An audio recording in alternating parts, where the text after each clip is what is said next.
Hello बच्चों, let's see this question. A person travel along a straight road for the first half time with velocity v1 and the next half time with a velocity v2. The mean velocity v of the man is option A 2 by v is equal to 1 by v1 plus 1 by v2. Option B v is equal to v1 plus v2 by 2. Option C v is equal to under root v1 v2. Option D v is equal to under root v1 by v2. चलिए इस question को समझते हैं।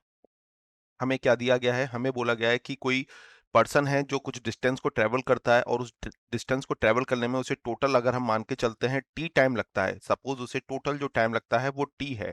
But question में कैसे क्या कहा गया है कि वो कंप्लीट टी टाइम के लिए बात ना करके बोलता है कि हाफ टाइम वो कितनी वेलोसिटी से चलता है, यानी कि टी बाई टू टाइम में वो v1 वेलोसिटी से चलता है और नेक्स्ट हाफ टाइम में वो v2 वेलोसिटी से मूव करता है। तो वो बोलता है कि एवरेज वेलोसिटी हमें फाइंड आउट करनी है। अच्छा, सपोज करो जब वो हाफ टाइम में v1 वेलोसिटी से मूव कर रहा है तो उसने जो डिस्टेंस कवर किया होगा उसे हम d1 बोल सकते हैं, और जो नेक्स्ट हाफ टाइम में उसने v2 वेलोसिटी से मूवमेंट किया होगा उसे हम d2 डिस्टेंस मान लेते हैं। ध्यान रखना d1 d2 डिफर हो सकते हैं क्योंकि यहाँ पे v1 v2 डिफर है, टाइम हाफ है।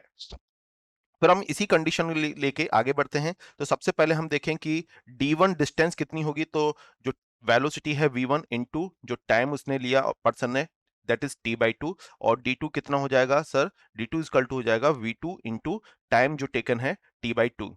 अगर हमें एवरेज वेलोसिटी निकाल ली है तो एवरेज वेलोसिटी के लिए हमें टोटल डिस्प्लेसमेंट देखना पड़ेगा अपॉन टोटल टाइम से हमें डिवाइड करना पड़ेगा।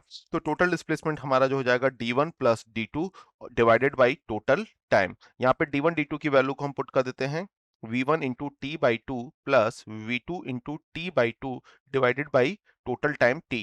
यहाँ से t कॉमन आ जाएगा तो कैंसिल आउट हो जाएगा। Finally we will get v1 plus v2 by 2।